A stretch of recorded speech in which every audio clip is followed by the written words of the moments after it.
Dos. Antes de estudiar, oremos juntos otra vez. Gracias, Señor, por tu palabra. Abre nuestros corazones de recibirlo. Para la gloria de Cristo y por nuestro gozo en Él. Oramos. Amén. El Salmo 32 comienza así. Cuán bienaventurado es aquel cuya transgresión es perdonada, cuyo pecado es cubierto. Cuán bienaventurado es el hombre a quien Jehová no culpa de iniquidad y en cuyo espíritu no hay engaño. El tema central de este salmo es cuán bienaventurados, cuán gozosos son los que tienen el perdón de Dios. En esos tiempos de sufrimiento, especialmente, muchos están buscando por gozo, por una razón de levantar de la cama cada mañana. Y la razón principal porque podemos tener gozo es porque el Creador del mundo nos ama. Y cuando Él nos mira, no hay enojo. Él nos mira con gracia, con perdón. Si somos perdonados, regocijamos. De todas las bendiciones que tenemos, lo mejor es tener Dios y tener una relación de gozo con Él. Lo opuesto es la verdad también. Si no tenemos el perdón de Dios, aunque tenemos todo el mundo, hay algo vacío en nuestro corazón. Hay algo que estamos buscando. Y eso es una relación con Dios. Pero por nuestro pecado no lo tenemos. Y para tenerlo, el Salmo 32 explica cómo podemos tener este gozo. Es por tener el perdón de Dios. Entonces, este Salmo tenemos mayormente en dos partes. Al principio y al fin. Versículos 1 y 2 y versículos 10 y 11 son como sujetalibros y incluyen el tema central de este Salmo, que es el gozo del perdón. Celebra este gozo. Y como vamos a ver, versículos 1 y 2 específicamente explican teológicamente cómo es que podemos tener ese perdón. Entonces son ricos. Cada palabra vamos a tener que desempacar y detenernos un poco, pero es fundamental al resto de eso, porque explica cómo es que podemos tener perdón de nuestro pecado.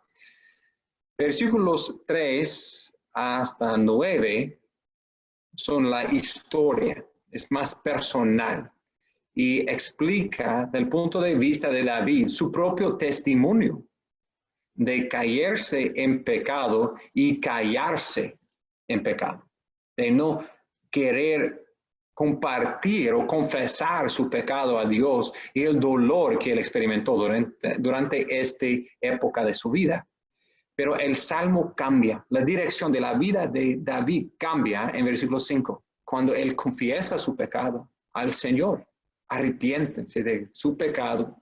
Y versículos 6 hasta 9 recontan su nueva dirección de vida, como él y cómo debemos confiar en el Señor, obedecer al Señor y regresar al gozo que hay en el perdón de Dios. Entonces, comenzamos en versículos 1 y 2, teológicamente desempacando cómo es que podemos tener gozo en el perdón de Dios. Versículos 1 y 2, otra vez leemos. Cuán bienaventurado es aquel cuya transgresión es perdonada, cuyo pecado es cubierto. Cuán bienaventurado es el hombre a quien Jehová no culpa de iniquidad y en cuyo espíritu no hay engaño. Hemos repetido 2 veces la palabra bienaventurado, que hemos tocado en otros estudios antes. Es la palabra de donde viene el nombre Asher. Asher, o Aser, significa bendecido, significa gozoso o dichoso, porque somos aprobados de Dios. Es como un hijo, quien vea que su padre está sonriendo. El padre está mirando su vida y es como luz que sale de su cara y sale sobre nuestro rostro también. Somos bienaventurados, los más gozosos en todo el universo, los que tienen el rostro del Señor brillando sobre nuestro rostro. Y este salmo va a explicar cómo podemos tener este gozo en el Señor. Primeramente, tenemos que identificar lo que nos separa, los que nos previene de experimentando este gozo en el Señor. Y simplemente puesto es el pecado. Es el pecado que separó a Adán y Eva del Señor, y por todos nosotros, sus hijos, es lo mismo. Hoy en día no es popular hablar del pecado. Hay muchas que nombran el nombre de Cristo, pero no quieren hablar del pecado porque es ofensivo. Hablan de accidentes, de errores, y ponen la culpa por todo lo tristeza en el mundo en otras situaciones, pero no ponen el dedo en el problema central porque es ofensivo. El problema es el pecado que hay en nosotros. Somos fundamentalmente pecadores en contra de Dios. Y estos dos versículos tienen tres palabras similares pero distintas para referirse al pecado. Es como un médico no solamente habla de un problema en el estómago, habla del cáncer, pero no solamente de cualquier tipo de cáncer, pero tienen sus términos muy específicos por el tipo de cáncer, porque cuando lo identifican correctamente y con precisión, pueden atacarlo. Y es lo mismo con nosotros. Tenemos que entender con especificidad qué es nuestro problema, es el pecado. Específicamente tres palabras. Primero, dice versículo 1, aquel cuya transgresión es perdonado. La transgresión es rebelión en contra de Dios. Es nuestro Padre diciendo, aquí está la línea, y decimos, pues voy a cruzar esta línea. ¿No puedo comer de este fruto? No, voy a comer este fruto. Esta es la transgresión. Otra palabra, versículo 1, otra vez, cuyo pecado es cubierto. La palabra pecado se refiere a no llegar a la meta, no llegar a la gloria de Dios. Romanos 3:23 dice que todos han pecado y están destituidos de la gloria de Dios. La marca que Dios demanda es la perfección. Y todos nosotros no hemos llegado, no hemos alcanzado a esta marca. Este es el pecado. El 3 es la iniquidad. Versículo 2 dice, bienaventurado es el hombre a quien el Señor no culpa de iniquidad. Iniquidad es la idea de torciendo el diseño de Dios por la humanidad. Somos hechos en la imagen de Dios. Somos hechos para ser espejos de Dios, de su carácter, de su amor, de su paciencia, de su verdad.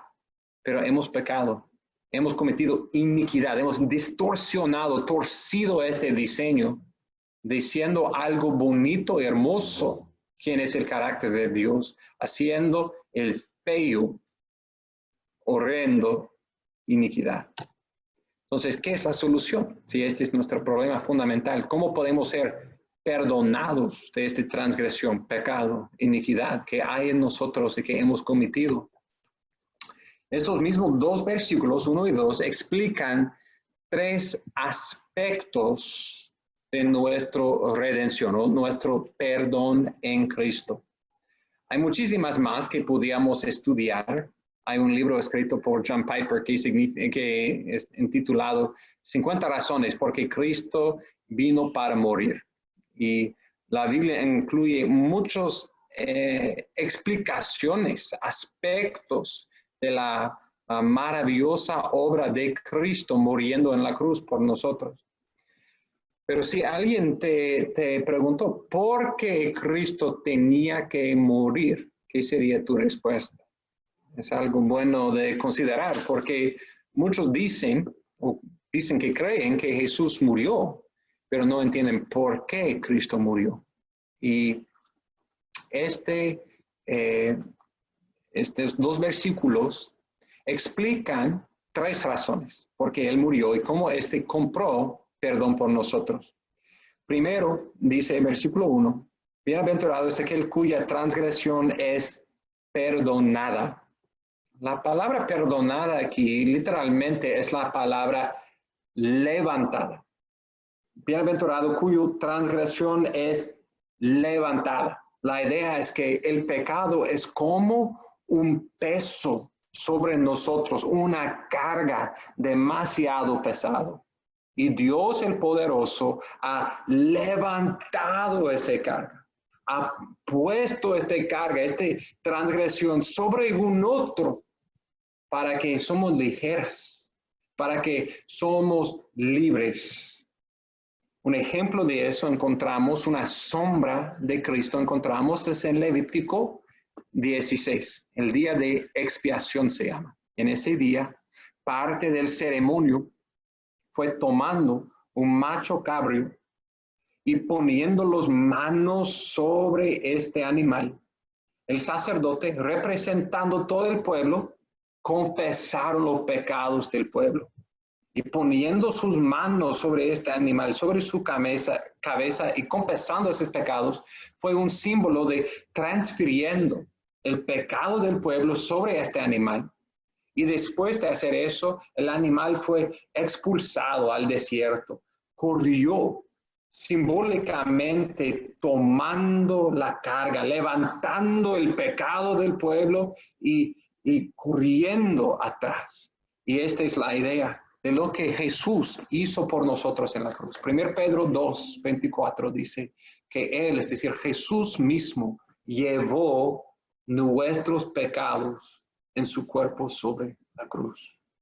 La paga del pecado es muerte. Cristo no tenía ningún pecado, pero Él murió llevando nuestro pecado sobre sus hombros. Y se murió para distanciarnos, todos que creen en Él, de nuestro pecado. Entonces, primera palabra aquí es que nuestro pecado es levantado o perdonado. Segundo, versículo 1 otra vez, cuyo pecado es cubierto, cubierto. La palabra aquí se refiere a la idea del propiciatorio. Probablemente es una palabra que no usamos en nuestros dichos diarios, entonces tenemos que explicarlo otra vez. También viene de Levítico 16, este día de expiación. Y en ese día, parte del ceremonio, otra parte del ceremonio, incluyó el lugar santísimo, el parte del tabernáculo o la tienda de Dios que representó el estrado de los pies de Dios, porque allí había el arca del pacto, este símbolo de la extensión del trono de Dios en la tierra.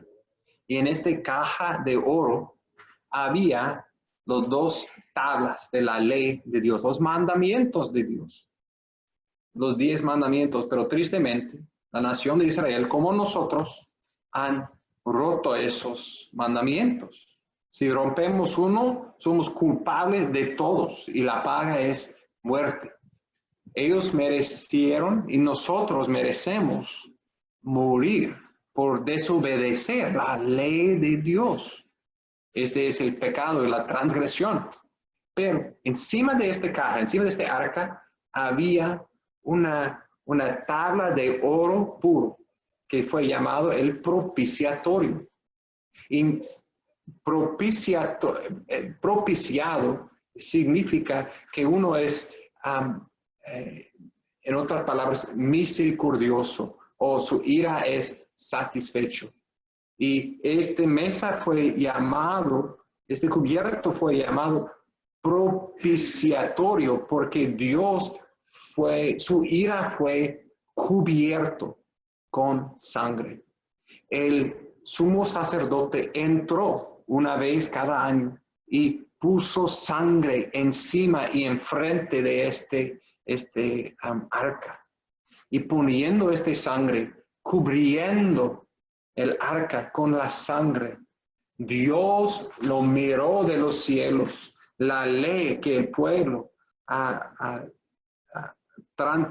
cometido transgresión, pero antes de ver la ley, él vio la sangre que cubrió este arca, que cubrió su pecado. Y esta es la idea, que somos antes de Dios culpables, vulnerables, merecemos la muerte, merecemos dar nuestra sangre por nuestro pecado, pero Romanos 3:25 dice que Cristo, Dios exhibió públicamente como propiciación por su sangre a través de la fe. Propiciación por su sangre a través de la fe. Si creemos en Cristo, somos cubiertos con la sangre de Cristo. El último explicación o ilustración de nuestro perdón encontramos en versículo 2, que dice: cuán bienaventurado es el hombre a quien el Señor no culpa de iniquidad. Este versículo es citado por Pablo en Romanos 4:6-8 en el Nuevo Testamento. Y ahí él da interpretación a este versículo por nosotros. La palabra de Dios dice en Romanos 4:6, como también David habla de la bendición que viene sobre el hombre, a quien Dios atribuye justicia aparte de las obras. Dios atribuye justicia aparte de las obras. Y después él cita nuestro Salmo 32, versículos 1 y 2. Versículo 8, él dice: bienaventurado el hombre cuyo pecado el Señor no tomará en cuenta. Ese es parte de la significancia de la muerte de Jesús por nosotros, por todos los que creen en Él. Dice Romanos 4:8, somos bienaventurados porque nuestro pecado el Señor no tomará en cuenta. No es que nuestro pecado no existe, nuestro pecado existe. Y Dios es justo y Dios tiene que juzgar el pecado con la muerte. Es como está la ilustración que tenemos aquí en el screen. Jesús es justo y por eso Él merece la vida. Somos pecadores y por eso merecemos la muerte. Pero por los que creen en Cristo, como dice, la bendición que viene sobre el hombre a quien Dios atribuye justicia aparte de las obras. Es decir, no porque hemos sido justos, más porque hemos creído en Cristo, Dios no ha contado nuestros pecados en contra de nosotros. En vez de eso, Él ha contado nuestros pecados o imputado nuestros pecados a Jesús y ha imputado su justicia a nosotros. Es el gran intercambio. Nuestro pecado es llevado por Jesús en la cruz y Él se murió por nosotros.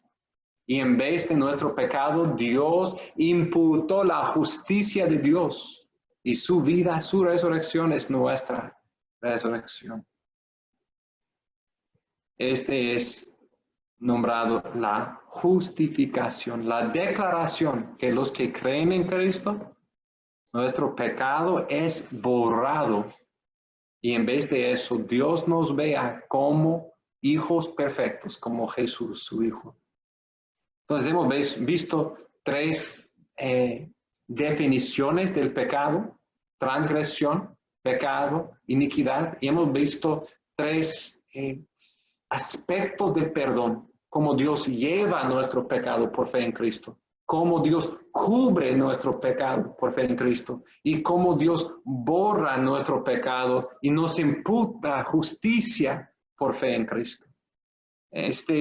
Descripción puede ser tal vez un poco complicado, pero debe causarnos de profundizar en tan misericordioso es Dios, tan perfecto es su plan para perdonar, siendo justo y al mismo tiempo misericordioso para justificar pecadores como nosotros. El resto de este salmo es una celebración de estas verdades teológicas en la vida real de pecadores como nosotros. Este es el testimonio de David, cómo él recibió este perdón del Señor por el arrepentimiento. Este comienza en versículos 3 y 4. Primeramente, queremos recordar un poco de la vida de David. David, el autor de este salmo, fue el segundo rey de Israel, un hombre conforme al corazón de Dios, pero como todos nosotros, David fue un pecador. En 2 Samuel, capítulos 11 y 12, leemos de una de las historias más tristes de la Biblia, cómo David miró y codició la esposa de otra, Betsabé, bañándose en el techo. Y él se envió por ella y cometió adulterio con ella. Y en tiempo cuando David aprendió que ella estaba embarazada, para tratar de esconder su propio pecado, él envió por Urías, por su esposo, para venir de la batalla, para dormirse con su esposa, para que no sería evidente el pecado de David. Pero Urías era un hombre noble, un hombre del Señor, quien no quería disfrutar de este tiempo con su esposa cuando sus hermanos en la batalla estaban luchando, y por eso él no se durmió con su esposa. David lo sabía, y por eso él hizo otro plan, formó otras mentiras y planificó el homicidio de Urías. Un pecado llegó a otro pecado, a otro. Ese es como crezca el pecado, como un cáncer en la vida. Y el único solución, como vamos a ver, es la confesión y arrepentimiento. David, en la gracia de Dios, recibió una palabra de Dios proclamado por el profeta Natán. Él dijo, tú eres el hombre. Él identificó el pecado de David fuertemente, pero con amor, y David con lágrimas se arrepintió. Versículos 3 y 4 explican a nosotros algo que no leemos en 2 Samuel 11 y 12, pero es cómo en este año que David estaba en pecado, creciendo la mentira sobre mentira sobre mentira, adulterio llevando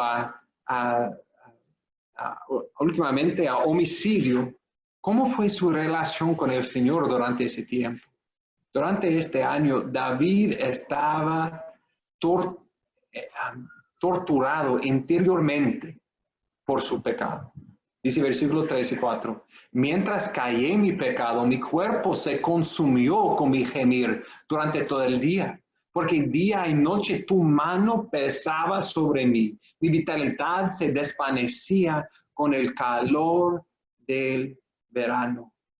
Selah. Cuando él se cayó de su pecado, cuando él estaba tratando de esconderse de Dios, Dios en su misericordia estaba llamando a David a arrepentimiento. Y la manera en que él lo hizo fue disciplinándole con dolores físicos y espirituales. Dice el versículo 3, mi cuerpo se consumió con mi gemir durante todo el día y noche. Tu mano, la mano del Señor pesaba sobre David, porque David no ha puesto la carga de su pecado sobre Dios. Su peso fue sobre él, con la mano del Señor sobre él. Hay tantos hoy en día viviendo cargados, cansados, y la razón es porque están cargados con sus pecados, con una vida cargada con malas decisiones, con malos palabras y hechos que quieren tratar de olvidar, pero cada día, cada noche son como un peso encima de ellos que no son suficientemente poderosos para levantar. Y con todo el alcohol, con todas las distracciones, con todo el éxito en la vida, todavía hay esta carga. Y esta fue la experiencia de David. Su vitalidad se desvanecía como el calor del verano. Es como trabajando en el verano en Texas, sin agua. Hay un ser en el interior que no puede ser satisfecho. Y esta es la condición de uno que está tratando de esconder su pecado de Dios. Y aquí tenemos por primera vez en nuestra sección Selah. Selah, como hemos visto, es tomar una pausa, es meditar. Y queremos hacer lo mismo ahora. Piensa, ¿cómo estoy espiritualmente? ¿Estoy cargado? ¿Estoy satisfecho? ¿O siento seco? Sentimos como estamos en un desierto espiritualmente. Si sentimos así, es posible que hay pecado en nuestra vida que estamos tratando de esconder de Dios. Y vamos a ver la solución. Es confesar este pecado al Señor. Salmo 32, versículo 5. Te manifesté mi pecado, no encubrí mi iniquidad. Dije, confesaré mis transgresiones a Jehová, y tú perdonaste la culpa de mi pecado. Selah. Vemos aquí otra vez tres palabras muy similares por la idea de lo que debemos hacer primero cuando estamos en pecado. Lo que debemos hacer rápidamente, de no ser como David, esperando un año para confesarlo, pero teniendo cuentas cortas con el Señor cuando pecamos. Dice, manifesté mi pecado, no encubrí mi iniquidad, confesaré mis transgresiones. Es la idea de siendo totalmente honesto, con todas las cartas puestas en la mesa, diciendo, este es lo que he hecho, pensado, dicho, deseado, y confesándolo al Señor. Nota que es algo en que David y debemos tomar la responsabilidad por lo que hemos hecho. Dice, mi pecado, mi iniquidad, mis transgresiones. El enemigo quiere que apuntamos el dedo a otras personas diciendo que es ellos que han hecho algo. Este es lo que hizo Adán, ¿no? Esta esposa, esta mujer que me diste, Señor. Pero cuando ponemos la culpa en otros, este no es la confesión bíblica. Este no es verdadero arrepentimiento. Tenemos que reconocer nuestro pecado, tomando responsabilidad personal. Y nota las palabras que él usa. Repite las palabras de versículos 1 y 2. Mi pecado, mi iniquidad, mis transgresiones. David no lo llama mi accidente, mi error. No fue la mejor decisión. No, esas son palabras duras. Fue mi pecado, mi iniquidad, mi transgresión. Cuando confesamos debemos nombrar específicamente qué hemos hecho, cómo hemos cometido transgresión en contra de cuál mandamiento o mandamiento del Señor, ser específico. Si vamos a atacar el cáncer del pecado, tenemos que confesarlo específicamente. Y dice, confesaré mis transgresiones a Jehová. A Jehová. No tenemos que ir a sacerdotes humanos, como dice la Iglesia Católica. Vamos directamente al Creador en contra de quien hemos pecado. Nuestro pecado es primeramente en contra de Dios y podemos por medio de Jesús venir directamente a Dios y pedirle perdón por nuestros pecados. Y el resultado es el fin del versículo. Tú perdonaste la culpa de mi pecado, o tú llevaste el peso de mi culpabilidad. Este es increíble. No por obras, por arrepentimiento y fe. Él perdona nuestro pecado. Selah, medita en eso. Tan grande es la la gracia de Dios es algo que parece demasiado sencillo. Por confesarlo a Dios, por tomar la responsabilidad, por pedir perdón. Dios de verdad, un Dios justo, infinitamente justo, puede perdonarnos y llevar todos mis pecados del pasado y de hoy y del futuro. Sí, esta es la promesa del Evangelio. Tú perdonaste la culpa de mi pecado. Versículos 6 hasta 9 habla de la cambia de vida del arrepentimiento verdadero. El arrepentimiento es una cambia de mente, un cambio de corazón que resulta en una cambia de vida. El arrepentimiento incluye lo que hemos visto en versículo 5, confesando nuestro pecado, tomando responsabilidad, reconociendo nuestro pecado y pidiendo perdón de Dios. Y también incluye la fe que llega a la obediencia. En otras palabras, Dios nos perdona, no para que regresamos inmediatamente a nuestro pecado, pero que vivimos diferentemente, que odiamos la dirección mala en que estábamos andando y comenzamos de nuevo de caminar con el Señor. Versículos 6 a 7, confiando en el Señor. Versículo 6, por eso, que todo santo ore a ti en el tiempo en que pueda ser hallado. Ciertamente en la inundación o en el diluvio de muchas aguas no llegarán estas a él. Tú eres mi escondedero, de la angustia me preservarás. Con cánticos de liberación me rodearás. Selah. Aquí David, recibiendo el perdón del Señor, quiere compartir con nosotros la urgencia por nosotros de recibir eso también. Por eso él dice, que todo santo ore a ti en el tiempo en que pueda ser hallado. Él entiende que él ha esperado demasiado tiempo viviendo con el peso de su pecado sobre él, viviendo seca espiritualmente. Y ahora que él puede probar las delicias de comunión con el Señor, él invita, él manda a todos nosotros de no esperar otro minuto. ¿Por qué razón? Porque estamos perdiendo la oportunidad de gran gozo y más que eso, estamos poniendo nuestras vidas en gran riesgo. Ciertamente, dice versículo 6, en la inundación de muchas aguas no llegarán estas a él. Por los que estaban viviendo los tiempos de Noé, que tal vez pensaron, pues mañana voy a corregir las cosas con el Señor. La cuenta no está demasiado larga todavía. Y vinieron el diluvio y perdieron sus vidas. Y no sabemos cuándo el Señor regresará. No sabemos cuándo vamos a dar nuestra última respira.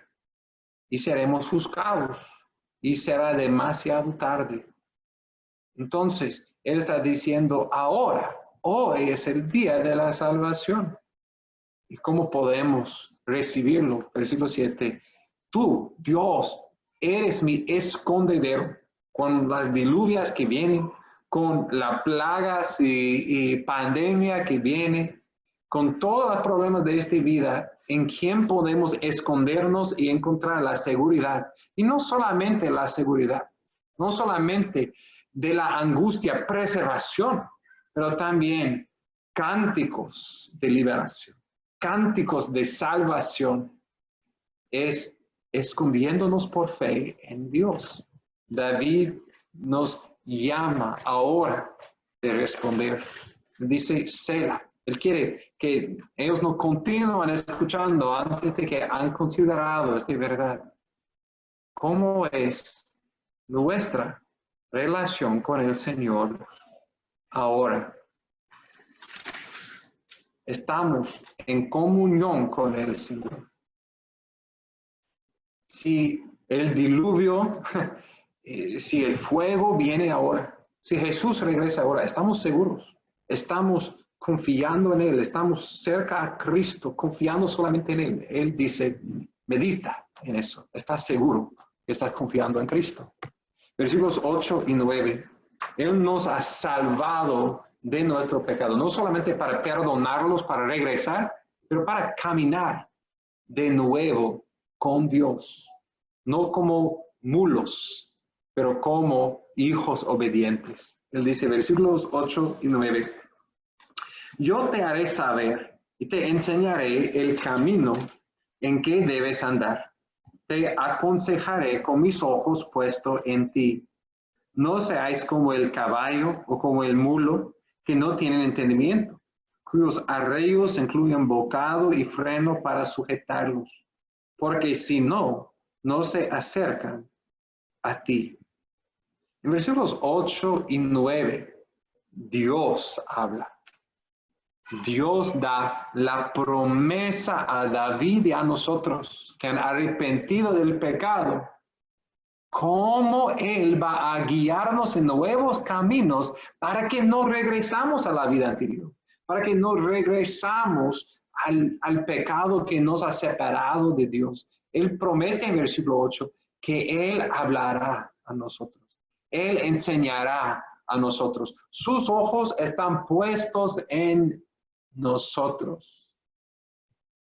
Por un hijo obediente, teniendo los ojos de su padre en ellos, este es un gozo. ¿Cuántas veces mis hijos han dicho, padre, mira lo que puedo hacer, mira lo que estoy haciendo? Cuando están siendo obedientes, quieren los ojos de su padre en ellos.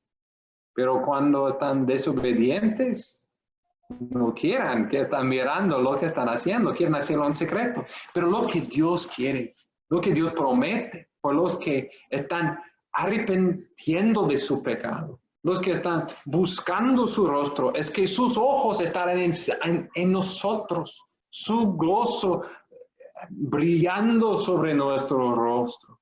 Él siempre nos cuidará con su ojo puesto en nosotros. Estas son buenas noticias. Y para tener este tipo de relación, de comunión continua, versículo 9, no seáis como el caballo, como el mulo, que no tienen entendimiento. No, uno no puede razonar con un mulo, con un caballo.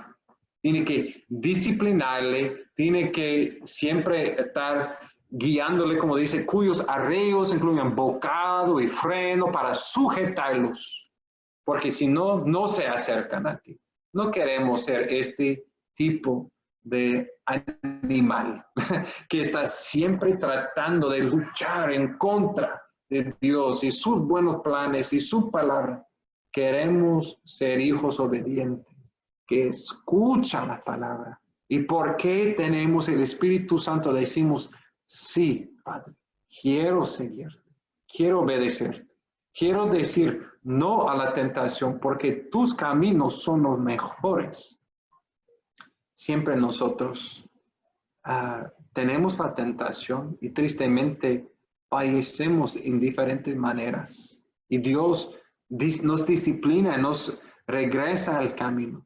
La vida cristiana es una vida de arrepentimiento, pero queremos cuentas cortas y también queremos corazones suaves que reciben la palabra y dicen a todo lo que Dios dice, sí, Padre, quiero seguirte. Este es el camino de gozo. Y con eso él termina en versículos 10 y 11. Los caminos de gozo por los que son perdonados y que andan con el Señor. Termina a donde comenzó, en versículos 1 y 2, con los que son bienaventurados, perdonados y andando con el Señor. Versículos 10 y 11. Muchos son los dolores del impío, pero al que confía en Jehová, la misericordia lo rodeará. Alegraos en Jehová y regocijaos justos. Dad voces de júbilo, todos los rectos de corazón. Él termina con un contraste, con los dolores del impío y el gozo de los que confían en el Señor. Siempre tenemos que recordar esa verdad. El camino de lo más gozo en esta vida y por la eternidad es siguiendo Dios. Satanás siempre quiere poner tentaciones enfrente de nosotros que en verdad son mentiras. Prometen cosas que no pueden cumplir. Un gozo, un placer que vale todo, pero al fin su resultado es muerte. Y no solamente muerte, pero mucho sufrimiento en esa vida. Cada pecado resulta en tristeza y malas consecuencias por nosotros, por nuestras familias, por la iglesia, por el testimonio de la iglesia en frente del mundo perdido. Siempre tiene malas consecuencias, dolores. Pero al que confía en Jehová, los que andan en justicia, los que son rectos de corazón, nota la promesa,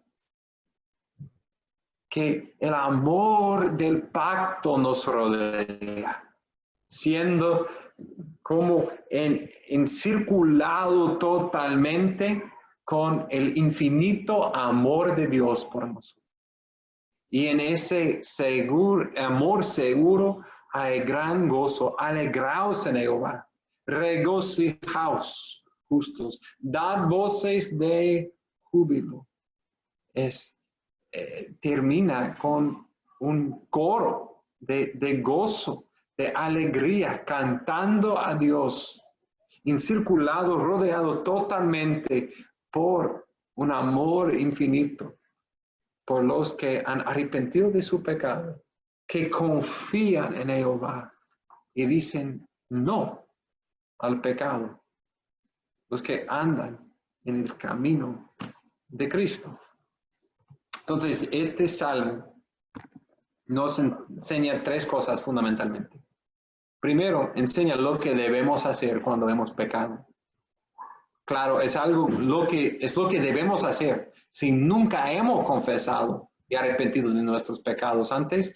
Y también es lo que debemos hacer cada vez que pecamos. Debemos confesar, debemos arrepentir de nuestros pecados específicamente y personalmente al Señor. Mis transgresiones, mis pecados, y no solamente en lo general. He pecado. Este no es suficiente. ¿Por qué? Porque todos han pecado, están destituidos de la gloria de Dios, pero es algo diferente reconocer específicamente qué he hecho, qué he pensado, qué he dicho y qué fue a la raíz de lo que he dicho, qué fue el orgullo, qué fue la distorsión de la imagen de Dios en mi corazón, que en mí, de que tengo que tomar responsabilidad y pedir perdón delante de Dios. Si no hacemos eso, si solamente queda en lo general, oh, perdóname por pecar generalmente, no vamos a recibir la cura de nuestro cáncer específico que tenemos. Tenemos que atacarlo específicamente, arrepentir al Señor, decirle, he pecado en esa manera, esta vez, esta fue la razón, este fue en contra de ti, en contra de esta persona, Señor, perdona. Claro, hay muchos pecados que cometemos, que no sabemos, de que no somos conscientes. Y también si confiamos en Cristo, estos son cubiertos también, pero lo más posible, seamos específicos. Segundo, confiamos en Dios. Y si confiamos en Dios, vamos a obedecer a Dios. No queremos sentir el peso de ser encargado con nuestro pecado. No queremos sentir seca espiritualmente. Queremos andar rodeado por su amor, obedeciéndole, no luchando como el mulo, pero andando como un hijo obediente.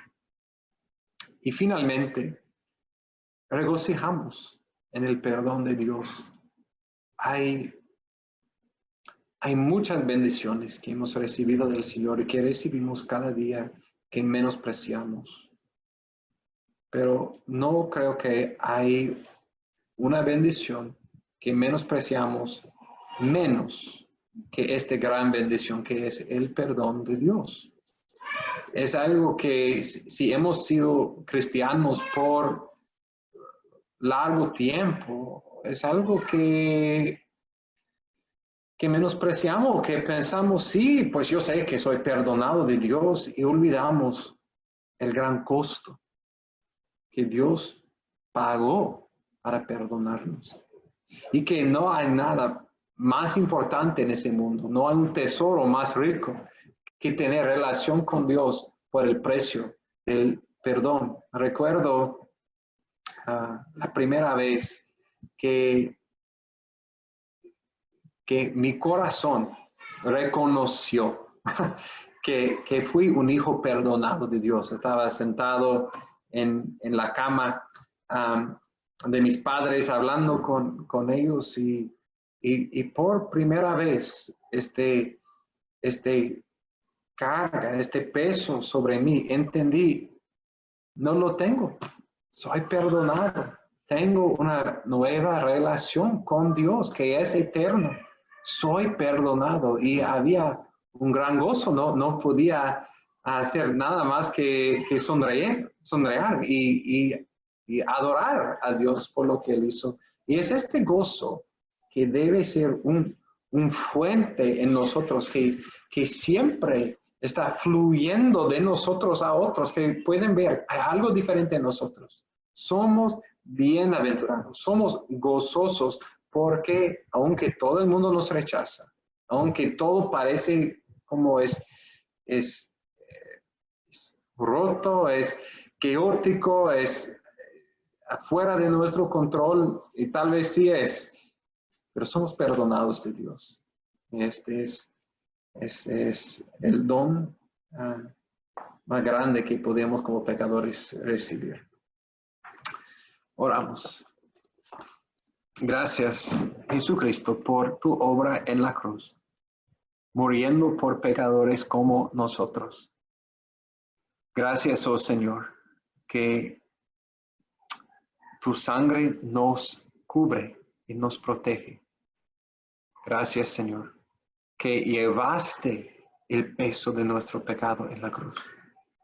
Gracias que nuestro pecado fue imputado a tu cuenta y tu justicia fue imputado a nosotros. Y todo eso no porque hemos hecho buenas obras, más buenas obras que pecados, y esencialmente somos buenas personas, no somos, oh Señor. Somos transgresores, hemos cometido iniquidad, somos pecadores. Pero Cristo, creemos que moriste en nuestro lugar por nuestros pecados. Y Señor, pedimos perdón por tantas veces que hemos descarriado, que hemos creído la mentira, que el pecado puede darnos algo que no puedes ofrecernos. Señor, perdónanos, ayúdanos a mantener cuentas cortas contigo, de arrepentir rápidamente, confesando lo que hemos hecho, confesando nuestras motivaciones y pidiendo que tú nos cubres. Y la promesa es que tú lo harás. Y Señor, ayúdanos como hijos obedientes de obedecer y no ser como